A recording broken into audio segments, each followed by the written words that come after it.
Hello viewers, myself is Dr. Neeta and you are watching my channel Learn Literature with Dr. Neeta. So let us begin today's topic.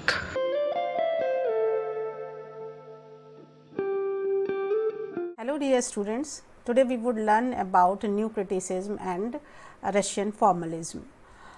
So we are going to initiate a series today in which you would be able to understand a new criticism, which is most often is quite a confusing topic. So the videos would come one by one and you would be easily capable of understanding all aspects of a new criticism. And today's topic is new criticism and Russian formalism. So let us begin. So, first of all we should understand what is criticism, and the definition that is there is quite a common one and you can easily understand it. So, criticism is the act of describing the good and bad points of a literary piece like play, novel, drama, poem, etc. So, one thing that you should keep in mind, that criticism is not merely to point out the bad points of a literary piece, rather to point out what is good or what is bad is known as criticism as far as literature is concerned. So, till your PG or even in your graduation, you have understood regarding old and traditional criticism. You have studied Plato, Longinus, Dryden, Sidney, Wordsworth. All these are the critics and they were giving their own views how a poem to be interpreted or how a novel to be interpreted or drama to be interpreted. But they have got their own way to criticizing the thing. But up to Victorian age the things continued. So, up to Victorian age whatever criticism is there, we call it a traditional criticism or the old criticism. But with the beginning of 20th century, the patterns of criticism changed and people adopted, or the theorist or the philosopher adopted different means to criticize or to analyze or to interpret the various literary texts. And so, the criticism of 20th century is often known as new criticism. The basic difference that was there in traditional and new criticism was that traditional criticism used to be contextual. It means it was written in some context or it was studied in some context. The context may be historical, biographical, socio-economic, or it may also be the reader's emotional responses.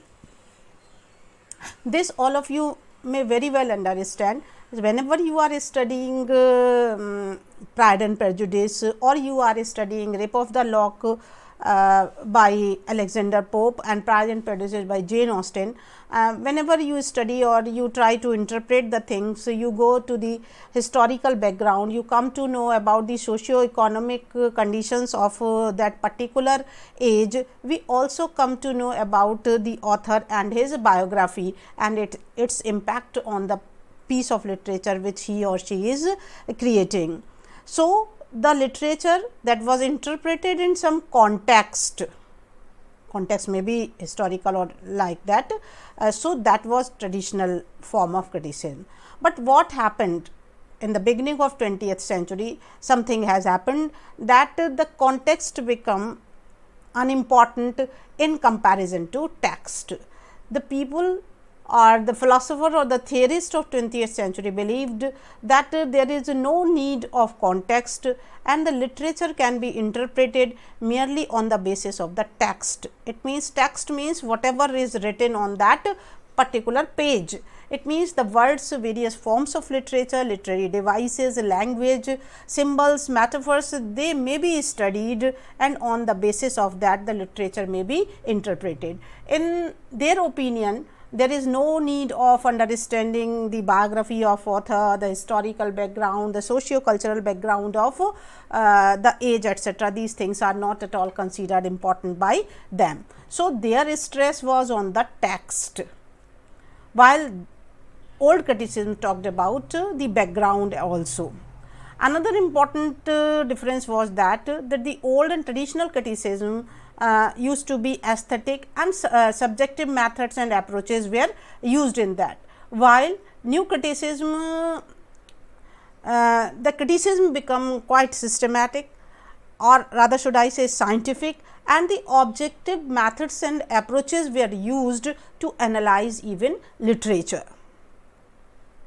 New criticism was a formalist movement that dominated in America during middle decades of 20th century. So, this kind of terminology, new criticism, it came into existence in America. The shift from traditional to new criticism may be noticed in practical or applied criticism that was practiced in early part of 20th century. Now, as you know that any movement does not happen all of a sudden.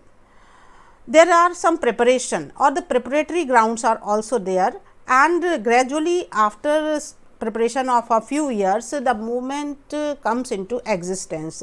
The same thing was there with the new criticism. It was not all of a sudden that with the beginning of 20th century the things have happened in that way. Rather, there is a gradual shift from traditional criticisms to a new criticism, and where we can see that shift, we can see that shift in practical or applied criticism that was practiced during the early part of 20th century, but later it changed into new criticism. How it happened, we would see in the next slide. So, what is practical criticism? Practical criticism is the beginning or the genesis of new criticism. It emerged as a reaction against conventional biographical, historical, moral and subjective criticism during early decades of 20th century, that I told you that it was a kind of reaction. Reaction began in early decades of 20th century against that conventional or old or the traditional criticism. The focus of criticism shifted from author to the literary text. So, author was no more important. What was important? The text was important. The major critics who accepted this shift were T. S. Eliot, I. A. Richard, William Ibsen, F. R. Lewis. So, they have given their own interpretation or own theories to understand literature. For example, T. S. Eliot has given the theory of impersonality, and even in that theory he was talking about the term impersonality. It means the personality of an author or a poet should not be reflected in the piece of literature that he is going to produce. Similarly, I. A. Richard has talked about the psychological theory of value. William Ibsen has also talked about alternate meaning. These theories I am not going to discuss here, but these theories are talking about something like that, in which one interpretation can be drawn, that they all are talking about the fact that author is not so important as it used to be during the conventional criticism. F. R. Lewis is also talking about certain enduring qualities of the work, that how will what kind of quality should be there in a piece of literature.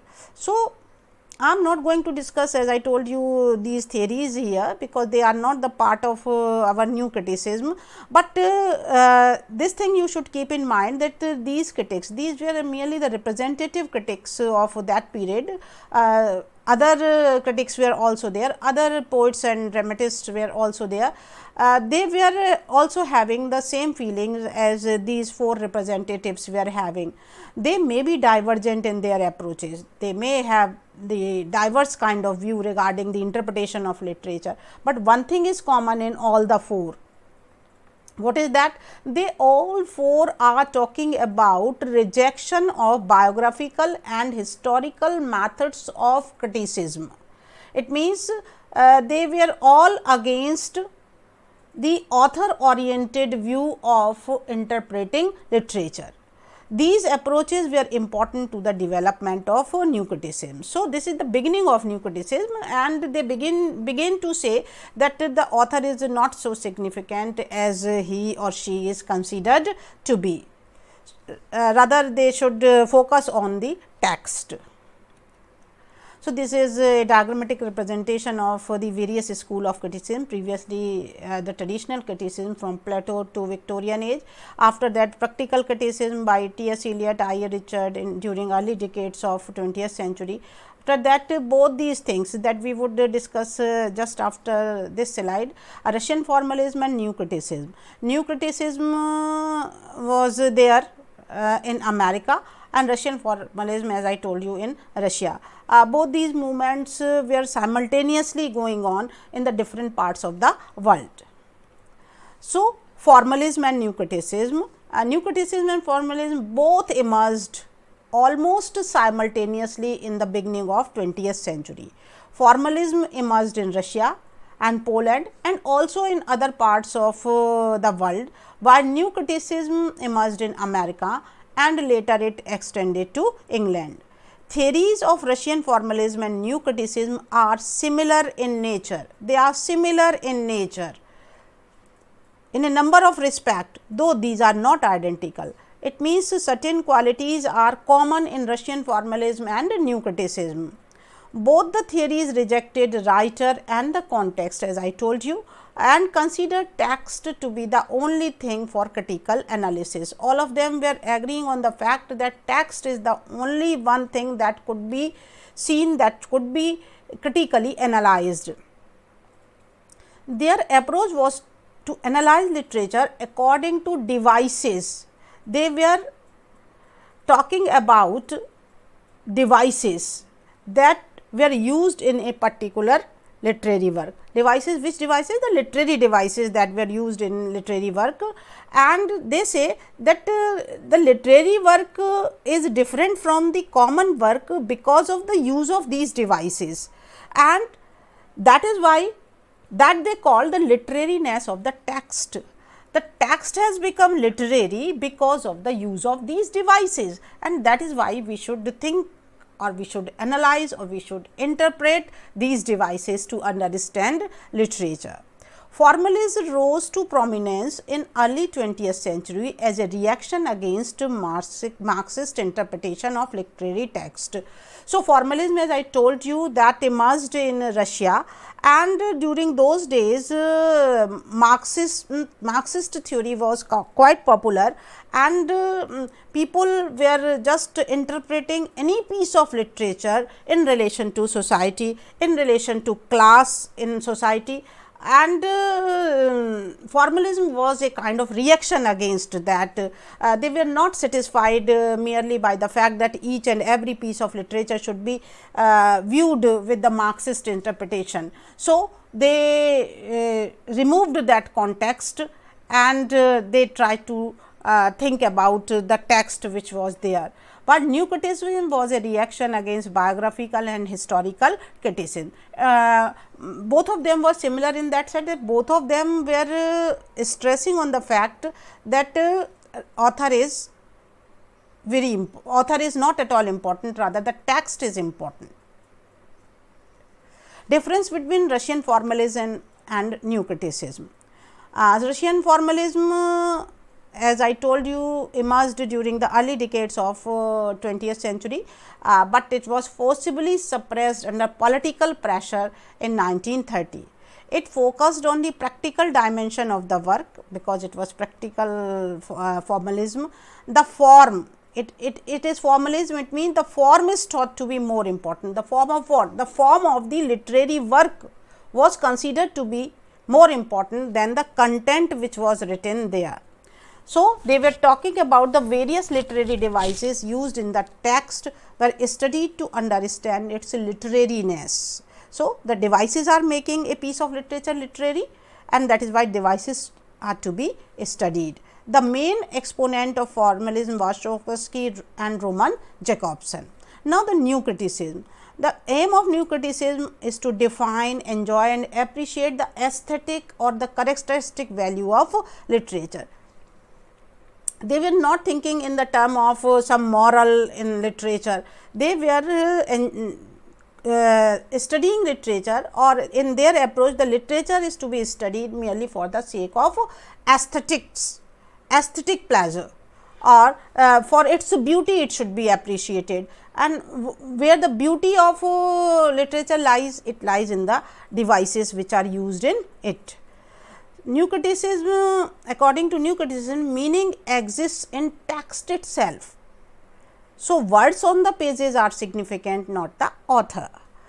They are more concerned with the practice of close reading. So, with the new criticism, a new word came into existence, close reading. Close reading means reading the text in such a way that we may easily analyze the devices which are used in it and how these devices are making the text beautiful. So, they were talking about that kind of reading.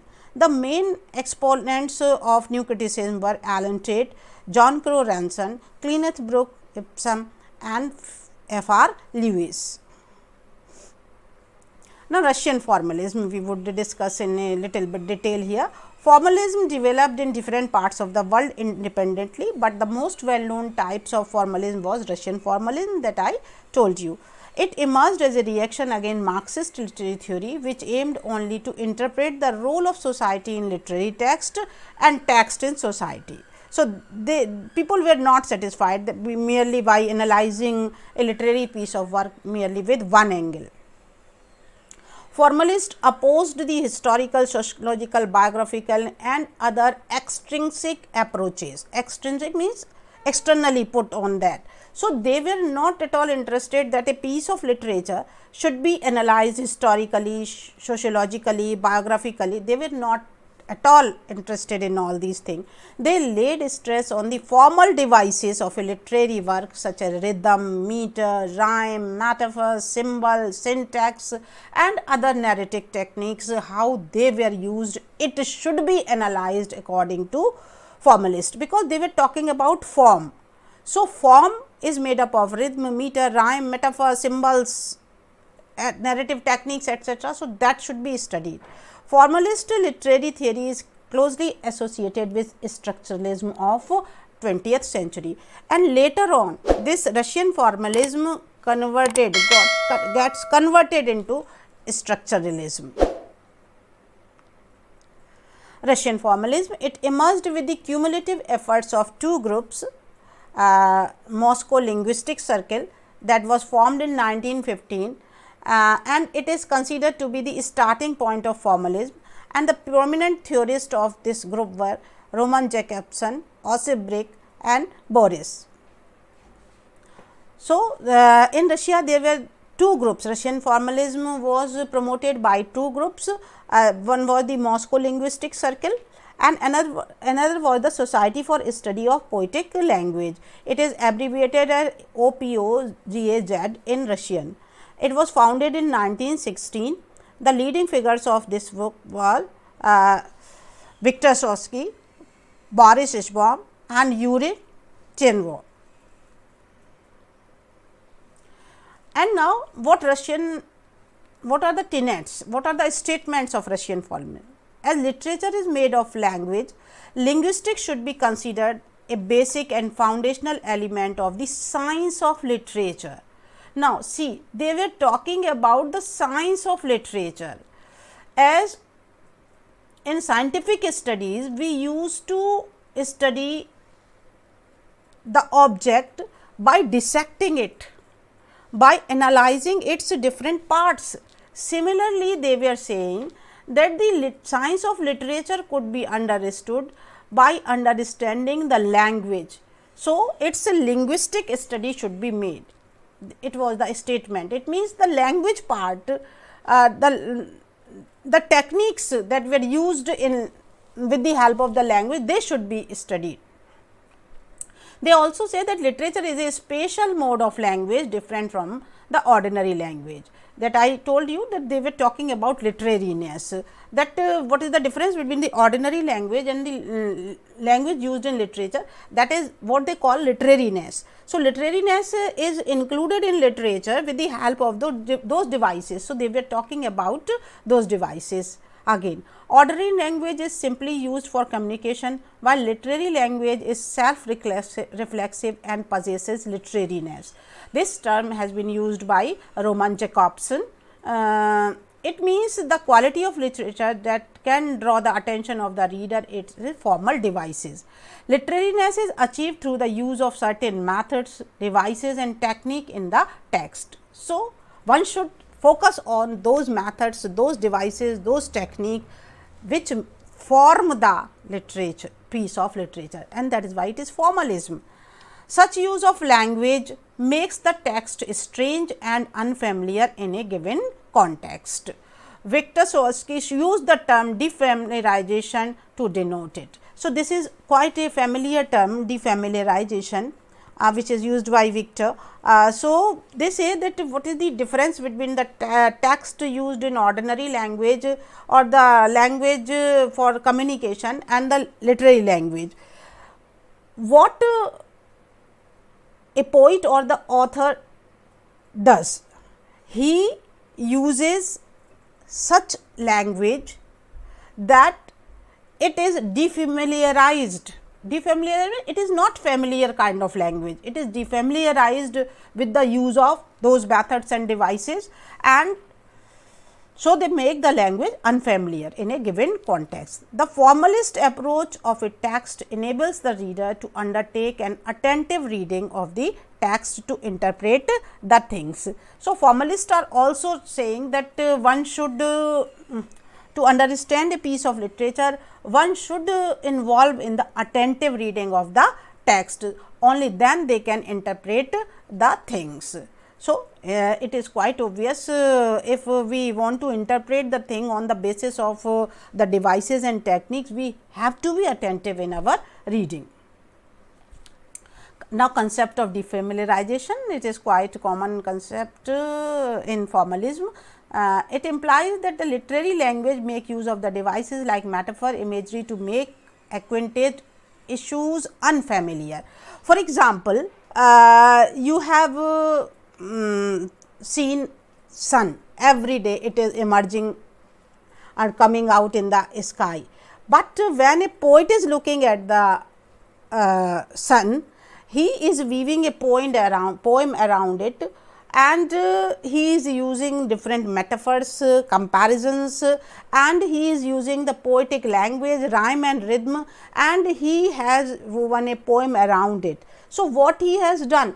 He has made use of the devices like metaphor and imagery and the acquainted issues with which you were familiar. You were familiar with the sunrise, every day you were seeing it, but those acquainted issues, those familiar issues, with the help of those devices, with the help of that literary language, become unfamiliar to you. And when you see a familiar thing with unfamiliar language, you get a kind of pleasure, and this process is known as defamiliarization. In this way, the readers are made to ponder over the implication of the textual content. So, with this defamiliarization, the readers can easily understand the textual context of that thing. You can understand with the help of this example, Animal Farm by George Orwell. It is quite a famous work. Here all the characters are animal. The device saves the work from becoming just another political piece about contemporary political scenario. So, though we all know that these animals are not animals, they are symbolically standing for some political figures, but what they are doing, they are just talking like animals. So, it is because the leaders have been presented as animals, then it is not just a piece of political piece, rather it transforms it into a artistic literature, it becomes a piece of literature.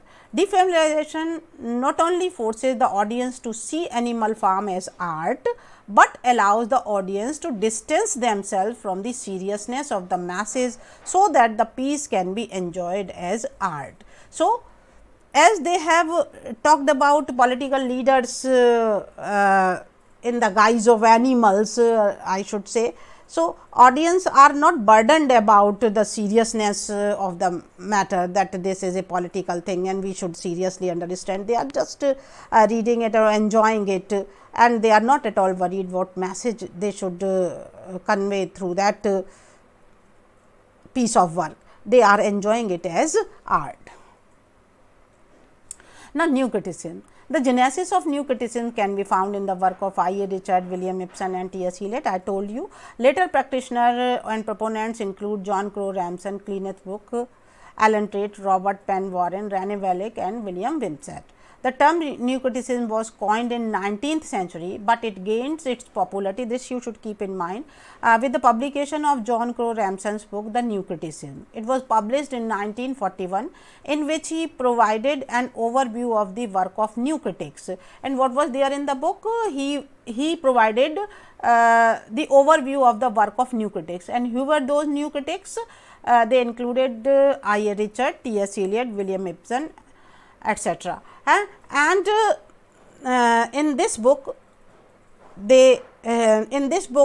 John Crowe just gave an overview of the work of these critics, or they were also the creating literature. So, they provided he provided the overview of the work of these authors, and from then onwards this new critics was given, and from then onward new criticism became a quite famous term. It reached to its height in 1940s and 50s. Another important text of new criticism is the Well-Wrought Urn, was published by Kenneth Brooke in 1947. In the book, Brooke explains the theories of new criticism in detail. This book is dealing with the theories of new criticism and also interprets many important poetic texts using principles of new critics. So, these two books, the new criticism, the Well-Wrought Urn, are quite significant in new criticism. So, pioneers of new criticism, T. S. Eliot, his works, these are written on the basis of new criticism. I. A. Richards, Principles of Literary Criticism, John Crowe Ramson, the new criticism I also told. American new critics, this is the list of American new critics, Ramson, Alan Tate, Kenneth Brooke, you may easily understand, and this is the list of British new critic, I. A. Richard, Ibsen, F. R. Lewis, etc. And what are the tenets or the statements of new criticism? Literary work is a timeless, autonomous and verbal object. Literary work is not bound by time, that it is of that century, and that is why you have seen the trend that even the works of Shakespeare are interpreted in new light nowadays because of this new criticism. Literary study should focus on the text, and the reader should enter the text in order to get the meaning regardless to the external forces like history, psychology, biography, sociology.